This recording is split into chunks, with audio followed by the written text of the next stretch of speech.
The constant hum of machinery filled Deep Space Repair Station 47 as Tom Parker stared out the observation window. His weathered face reflected in the reinforced glass, illuminated by the distant stars and the soft blue glow of the station's exterior lights. 20 years of running this repair station had taught him to expect the unexpected, but today would test even his extensive experience. "Station Chief, we have an urgent transmission coming in," called out Bill, the communications officer. His voice carried a note of surprise that made Tom turn away from the window. "Put it through," Tom ordered, straightening his oil-stained uniform. The holographic display flickered to life, revealing a tall, blue-skinned alien with 4 arms. The creature's silver eyes showed clear signs of distress. "This is Captain Orcs of the Centaurian luxury cruiser Star Whisper. We have sustained critical damage from a micrometeorite collision. Our ship," the captain's voice crackled with static. "Our ship is failing. We need immediate assistance."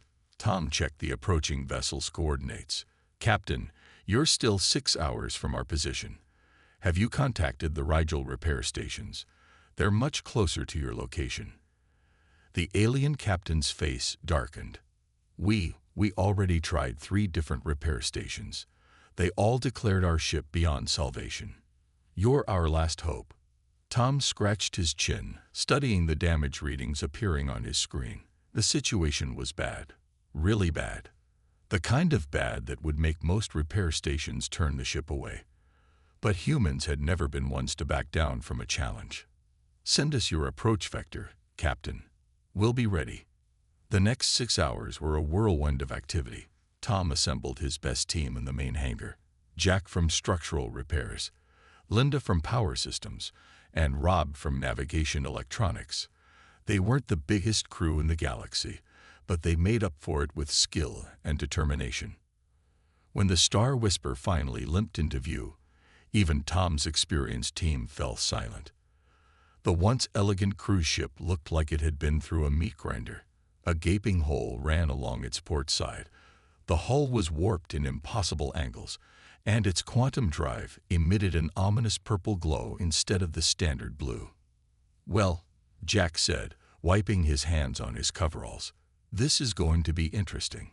The docking procedure took 3 times longer than usual. The Star Whisper's stabilizers were shot, making it harder to maneuver than a drunk space whale.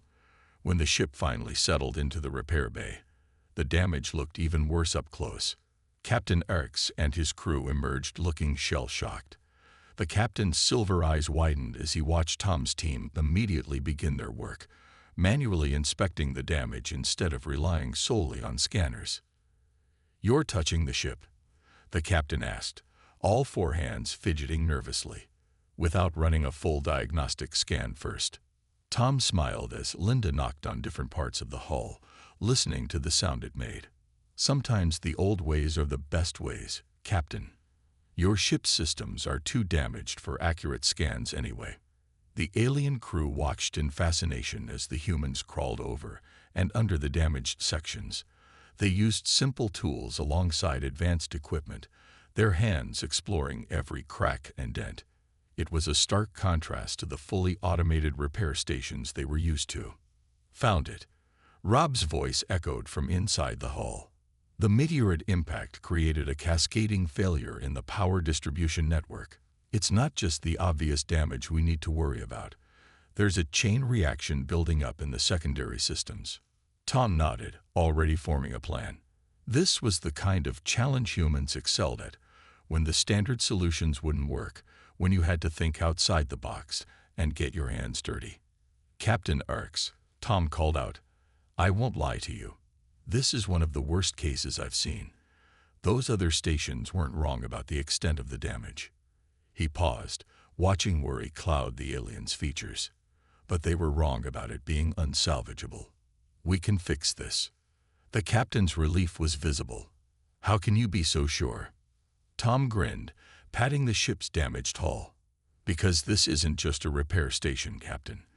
This is a human repair station, and if there's one thing humans are good at, it's fixing things everyone else says can't be fixed." As his team sprang into action around him, Tom knew they had their work cut out for them. But that's exactly how they liked it. After all, humanity hadn't reached the stars by backing down from impossible challenges. The repair bay of Station 47 buzzed with activity as Mike Ross, the lead engineer, studied the damaged quantum core of the Star Whisper. His experienced eyes narrowed at the sight of the unstable energy patterns swirling within the containment chamber. Behind him, Captain Orcs and his crew watched nervously. "This isn't good," Mike muttered, tapping his tablet. "The core's containment field is failing. According to these readings, we have less than 10 hours before total collapse." Captain Ark's blue skin turned a pale shade of gray. "But that's impossible. Our quantum cores are designed with triple redundancy systems. They never fail." "Never is a long time, Captain," Mike replied, pulling out an old mechanical toolkit from his workbench. "And impossible is just another word for hasn't been fixed yet." The alien captain stared at Mike's tools with obvious concern. "Those are primitive instruments. Our ships require specialized quantum alignment tools. You can't possibly." "Watch us," Mike interrupted with a friendly smile. He called out to his team, "Jerry, get the plasma torch. Andy, bring me the modified phase wrench. We're doing this the old-fashioned way." The alien crew whispered among themselves as the humans began dismantling the core's outer casing by hand. Their horror grew when Mike pulled out a simple magnetic compass and held it near the power conduits. "What are you doing?" one of the alien engineers asked, his antenna twitching in distress. "That's not a proper quantum field analyzer." Mike nodded while continuing his work. "You're right. It's not. But quantum fields affect magnetic fields in predictable ways. Sometimes the simplest tools tell us more than the fanciest scanners." He pointed to the compass needle, which was spinning wildly. "See that? Tells me exactly where the field containment is weakest." As the team worked, Tom Parker entered the repair bay to check on their progress. He found the alien crew practically hiding behind their captain, as the humans used what must have looked like Stone Age tools to them. "How's it coming along, Mike?" Tom asked, watching as sparks flew from Jerry's plasma torch. "Remember that old Earth saying about hitting something with a wrench until it works?" Mike grinned. "Well, we're about to prove that some principles are universal." The next few hours were a demonstration of human ingenuity at its finest. When the standard quantum alignment tools proved useless due to the core's instability, the team created their own solutions. They rigged up a manual field stabilizer using parts from an old mining laser. Andy modified a kitchen microwave's magnetron to help redirect the core's energy flow. "This is insanity," the alien engineer whispered to his captain. "They're going to blow up the entire station." But slowly, steadily, the core's dangerous purple glow began to stabilize. The wild energy patterns settled into a more regular rhythm. Mike's unorthodox methods were working. "There's something you need to understand about humans," Tom explained to the watching aliens. "While other species focused on making their repair processes completely automated, we kept practicing hands-on repairs. We never lost touch with the basics." Mike emerged from under the core housing, his face streaked with grease. "The thing about automated systems is they can only fix what they're programmed to fix. But machines break in infinite ways. Sometimes you need human intuition, creativity, and maybe a bit of carefully applied brute force." The core's color finally shifted back to its normal blue. The containment field stabilized, and the emergency warnings fell silent. The alien crew stared in disbelief at their ship's readings. "Impossible," Captain Arx muttered. "Every automated repair station we visited said the core would have to be replaced. The cost would have bankrupted us." "Nothing's impossible with the right tools and knowledge," Mike said, patting his old toolkit. "And sometimes the right tools aren't the most advanced ones. They're the ones you understand well enough to use in ways their makers never imagined."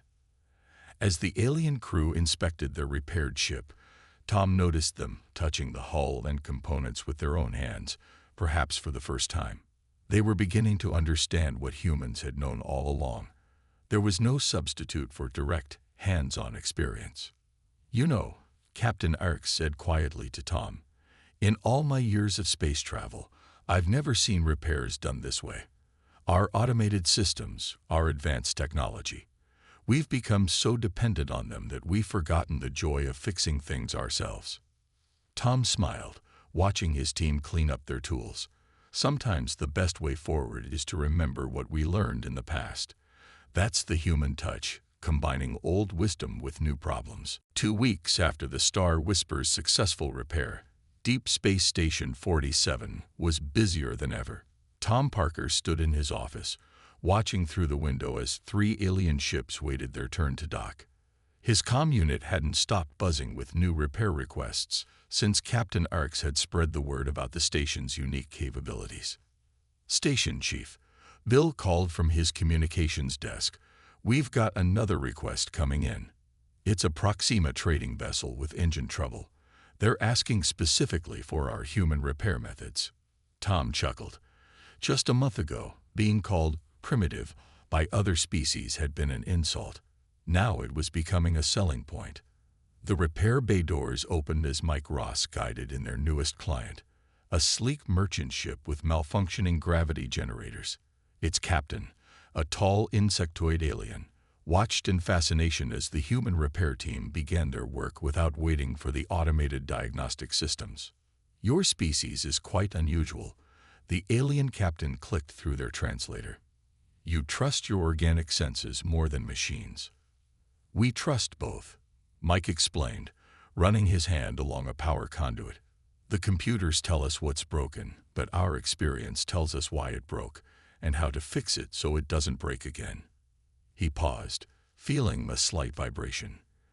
"Like right now, your ship's telling me a story through these vibrations that no scanner would pick up."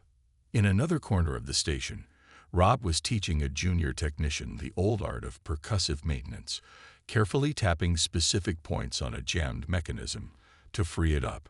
A group of alien observers recorded every move, fascinated by this seemingly magical technique. "But surely this is inefficient," one of the aliens protested. "Our automated repair systems can process thousands of possibilities in seconds." "True," Rob replied, successfully unjamming the mechanism with one well-placed tap. "But they can only process what they're programmed for. Humans, we improvise. We feel. We think outside the box because we never believed in the box in the first place." The station's reputation grew with each successful repair. Ships that had been declared unfixable by automated stations found new life under human hands. The combination of advanced technology and old-school knowledge proved unbeatable. But not everyone was happy about Station 47's success. Tom received a message from the Galactic Repair Corporation, the largest automated repair company in the sector. "They're not too pleased with us," Tom told his team during their daily meeting. "Say we're undermining established repair protocols and encouraging dangerous non-standard practices." Linda snorted. "Non-standard practices? You mean like actually fixing things instead of just replacing everything? Remember that old Earth story about the mechanic who charged 100 credits to tap a machine with a hammer?" Jerry added. "When the customer complained about the price, the mechanic gave him an itemized bill. 1 credit for tapping with hammer, 99 credits for knowing where to tap." The team laughed, but Tom raised his hand for quiet. "They're trying to get the Commerce Guild to investigate us. Say our methods are unsafe." Mike stood up, his face serious. "Let them come. I've got files on every repair we've done, showing how much money we've saved ships that would have been scrapped, proving that our safety record is better than any automated station." As if to prove his point, a cheer erupted from the repair bay. Andy had just fixed a Centaurian ship's quantum communications array using nothing but a modified Earth radio and some clever rewiring. The ship's captain was practically dancing with joy. They'd been quoted a replacement cost of 50,000 credits at an automated station. "You know what the real difference is," Tom said, watching the celebration. "Automated stations see broken ships. We see challenges to overcome. That's always been humanity's strength, not just using tools, but understanding them. Not just following procedures, but figuring out new ones. The day ended with another success as the station's reputation continued to grow. In his office, Tom added another tally to his board. 37 impossible repairs completed this month alone. Outside his window, more ships were arriving, drawn by the growing legend of the humans who could fix anything. As he prepared to end his shift, Tom received one last message. Captain Orcs had recommended them to one of the largest cruise lines in the galaxy. The future was looking bright for Station 47 and its human repair crew. Not bad, Tom muttered to himself, for a bunch of primitive mechanics. The emergency alarm blared through Station 47, its harsh sound jolting everyone awake. Tom Parker rushed to the control room, where Bill was already at his communication station, his face pale with concern. "What's coming?" Tom asked, though from Bill's expression, he knew it wasn't good. "Arcturus battle cruiser, sir. The Iron Storm. They've got catastrophic damage across all systems. Their AI core is completely dead." Bill paused, swallowing hard. "And they're carrying something dangerous in their hold." The massive ship appeared on their screens, limping toward the station. Even from a distance, Tom could see it was in terrible shape. Black scorch marks covered its hull, and parts of its armor were torn open like paper. "Get Amanda Wells up here," Tom ordered. "If anyone can handle this, it's her." Amanda arrived minutes later, still pulling on her work jacket. At 60 years old, she was the station's most experienced mechanic, with a reputation for fixing things that even other humans thought impossible. "Well," she said, studying the approaching cruiser, "this should be interesting." The Iron Storm's captain, a tall reptilian alien, met them in the emergency dock. Behind him, his crew worked frantically to contain fires that were still breaking out across the ship. "Our AI core was infected with a virus," the captain explained quickly. "We had to shut it down completely. Without it, none of our automated systems work. And in our cargo hold." He looked nervous. "We're carrying unstable quantum fuel cells. If we don't get power to the containment units soon." "How long?" Tom asked. 4 hours, maybe less." Amanda was already moving, her experienced eyes scanning the damage. "The main problem isn't the AI," she said. "It's that your ship was never designed to work without one. You've got no manual controls, no backup systems that can work independently." She turned to Tom. "We'll have to do this the really old-fashioned way." Tom nodded, knowing what she meant. "Bill, get every mechanic we've got. And I mean everyone." What followed was the most intense repair operation Station 47 had ever attempted. With no working ship's computer to guide them, the humans had to rely entirely on their senses and experience. Amanda led the effort, directing teams with the precision of a conductor leading an orchestra. When they discovered their standard tools wouldn't interface with the dead systems, she had the team break open panels and remake connections by hand. "See these power conduits," she explained to a younger mechanic. "They're meant to be controlled by the AI, but electricity is electricity. If we reroute them manually." Her hands moved quickly, splicing wires together. 3 hours into the repair, they hit a serious problem. The cargo hold's containment units were failing faster than expected, and they needed a tool that didn't exist.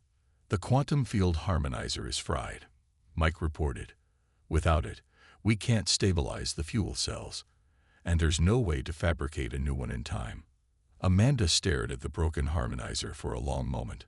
Then she smiled. "Who says we need to fabricate one? Jerry, get me that old microwave magnetron we used last week. Rob, I need the field generator from a food preservation unit. And somebody find me a couple of copper pipes." The alien crew watched in disbelief as Amanda and her team built what she called a jury-rigged harmonizer from spare parts and kitchen equipment. It wasn't pretty, but when they powered it up, the quantum fuel cells began to stabilize. "Impossible," the Arcturus captain whispered. Simply impossible. Not impossible, Amanda corrected him, wiping grease from her hands. Just unconventional. Sometimes the best solutions are the ones you make up as you go along. The final hour was a race against time as they restored power to critical systems and established manual control interfaces. When the last emergency light turned green, the entire station erupted in cheers. "I don't understand," the captain said to Amanda later. "Our best technicians said this level of damage was beyond repair. That without the AI." Amanda patted the ship's hull. "That's because they forgot something important, Captain. Before we had AIs and automated systems, we had human ingenuity. And some problems need an old mechanic's touch more than they need a computer's calculations." As the Iron Storm's crew began learning how to operate their ship manually, Tom watched Amanda teaching them with pride. This was what humanity did best, not just solving problems, but teaching others how to solve them too. The repair bay of Station 47 buzzed with unusual activity as the crew faced their biggest challenge yet. The massive Arcturus battle cruisers systems were unlike anything they'd worked on before, and their standard tools were proving useless against the alien technology. "The power couplings are completely different," Mike said, holding up a standard plasma torch. "Our tools won't even scratch the surface of these alloys." Amanda Wells stood before a table covered in broken equipment, her gray hair tied back, as she examined each piece carefully. Around her, both human and alien crew members waited anxiously. "Then we'll make new tools," she declared, picking up various pieces of equipment. "Tom, remember how the old Earth mechanics used to build their own tools when nothing else worked?" Tom Parker nodded, already understanding where she was going with this. "Everyone," he announced to the gathered crew, "welcome to Human Engineering 101. We're going to have a little workshop session." What followed was a display of human creativity that left the alien observers stunned. The repair team began breaking down existing tools and rebuilding them in new ways. They combined parts from different equipment, creating hybrid tools that had never existed before. Jerry rigged up a modified plasma cutter using parts from 3 different tools and a cooking unit's power source. "Look at that," he said proudly as the new device cut through the alien alloy like butter. "Sometimes you need to break things down to build something better." Linda discovered that by reversing the polarity of their magnetic lift units and combining them with sonic cleaners, they could create a tool that could realign the cruiser's twisted internal structure. "It's not pretty," she admitted, looking at her cobbled-together creation. "But it works." The alien crew watched in fascination as the humans held an impromptu brainstorming session. Ideas flew back and forth, each person building on others' suggestions. They sketched designs on notepads, argued over modifications, and tested prototypes right there on the spot. "This is how humans have always worked," Tom explained to the amazed Arcturus captain. "When we don't have the right tool, we invent it. When we can't invent it, we improvise. There's always a solution. Sometimes you just have to think sideways to find it." Amanda led a team in creating a completely new diagnostic system when they realized their standard scanners couldn't read the cruiser's quantum matrix. They combined old radio equipment with parts from a broken food synthesizer, adding in components from various alien devices they'd collected over the years. "See this," she said, showing the jury-rigged scanner to a young mechanic. "The principle is simple. Everything in the universe vibrates at certain frequencies. If you can learn to read those vibrations, you can understand what's wrong with any machine, no matter who built it." The Arcturus captain watched as his mighty warship was gradually restored by humans using tools that looked like they belonged in a scrap heap. "In all my years of service," he said to Tom, "I've never seen repairs done this way. Our engineers would consider this approach primitive." "Primitive," Tom smiled, watching Amanda's team successfully restart one of the main engines using their makeshift tools. "Maybe, but sometimes the primitive way is the only way that works. Humanity reached the stars because we never forgot how to use our hands and our minds together." As the day progressed, the repair bay began to look more like an inventor's workshop than a standard repair station. Every surface was covered with newly created tools, each designed for a specific problem they'd encountered. The human crew moved with growing confidence, their improvised equipment proving more effective than standard tools. "You know what's really amazing?" Mike said as they worked. "Every problem we solve this way teaches us something new. These tools we're making, they're not just fixing the ship, they're changing how we'll approach every repair job from now on." The aliens began taking notes, recording the humans' innovative processes. Even the most skeptical among them couldn't deny the results they were seeing. By the end of the shift, the repair bay had become a testament to human creativity. Their collection of improvised tools had grown, each one representing a solution to what had seemed like an impossible problem. "Remember this," Amanda told her team as they admired their work. "The best tools aren't always the ones you're given. Sometimes they're the ones you have to imagine and create yourself." The success of Station 47 had not gone unnoticed. The large automated repair corporations were losing business, and they weren't happy about it.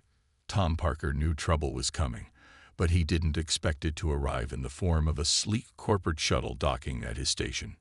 "They call themselves the Galactic Repair Corporation representatives," Bill reported from his communications desk. "But something doesn't feel right, boss. Their credentials look too perfect." Tom watched through the security cameras as 3 well-dressed aliens stepped out of the shuttle. They wore the expensive suits typical of corporate executives, but their eyes darted around the station with unusual attention to detail. "Keep an eye on them," Tom instructed his crew, "but treat them like any other visitors." The representatives toured the station, making notes and asking questions about their repair methods. They seemed particularly interested in Amanda's collection of custom-made tools. "These methods are quite interesting," the lead representative said, his voice dripping with fake politeness. "But surely you realize how dangerous it is to use such primitive techniques on modern starships." "Dangerous?" Amanda raised an eyebrow. "We have the best safety record in the sector, 0 accidents in the past 5 years." For now, the representative smiled coldly. "But accidents do happen." That night, after the representatives had left, Mike was doing his final checks when he noticed something strange in the power readings. Following his instinct, he opened a maintenance panel and found a small device attached to the power core. "Tom," he called over the comm, "we've got a problem." The device was a sabotage unit designed to cause a catastrophic power surge during their next major repair job. If Mike hadn't found it, it would have caused an explosion that would have destroyed half the station. "Those corporate visitors," Tom growled, holding the disabled device. "They were trying to discredit us, make it look like our primitive methods caused an accident. But the saboteurs had made one crucial mistake. They had used advanced technology to try to fool a station full of humans who understood machines at their most basic level." "Look at this," Amanda said, examining the device. "It's too perfect, too clean. Real accidents leave traces. These corporate types don't understand that because they've never actually fixed anything themselves." The next day, 3 more ships arrived for repairs. One was leaking plasma, another had a cracked quantum core, and the third had taken damage from an asteroid field. As the crew began their work, they discovered more sabotage devices planted throughout the station. "They're trying to shut us down," Jerry said, disabling another device. "Make it look like we're incompetent." Tom gathered his crew for an emergency meeting. "They want to prove that our methods are dangerous. Let's show them what human ingenuity really means." The crew worked tirelessly, not just repairing the ships, but also protecting their station. They created new security systems using their handmade tools and basic engineering principles. Every piece of advanced technology was checked and double-checked. When a power surge did hit the station, triggered by a device they hadn't found, the human crew's quick thinking and hands-on experience saved them. Amanda rerouted the power manually, while Mike and his team protected the ships under repair using emergency protocols they had developed themselves. "See," Tom told the gathered alien ship captains afterward. This is why we trust our hands and eyes as much as our computers. Machines can be hacked, but you can't hack human experience. Word spread quickly about how Station 47 had handled the crisis. The attempted sabotage had backfired. Instead of proving human methods dangerous, it had shown just how reliable they were. The Galactic Repair Corporation was forced to issue a public apology when evidence of their sabotage attempt was discovered. Their reputation suffered, while Station 47's only grew stronger. You know what the funny thing is? Tom said to his crew as they watched the news reports. They thought our primitive methods would be our weakness. Instead, it was our strength. Because when everything else fails, humans know how to adapt and overcome. Amanda picked up one of her custom tools, smiling. They wanted to show that we're behind the times. Instead, they proved that sometimes the old ways are the best ways. As the station returned to normal operations, their reputation was stronger than ever. Ships kept coming, drawn not just by their repair skills, but by their proven reliability and resourcefulness in the face of adversity. 6 months after the sabotage attempt, Deep Space Repair Station 47 had transformed. The once modest repair facility had grown into the largest independent repair station in the sector. What made it truly unique, however, wasn't its size. It was the sound of dozens of alien voices speaking alongside humans in the repair base. Tom Parker stood in his newly expanded observation room, watching the activity below. Amanda Wells was teaching a group of alien engineers how to diagnose engine problems using nothing but sight, sound, and touch. The aliens' expressions showed a mixture of confusion and wonder as they learned to trust their own senses over their digital scanners.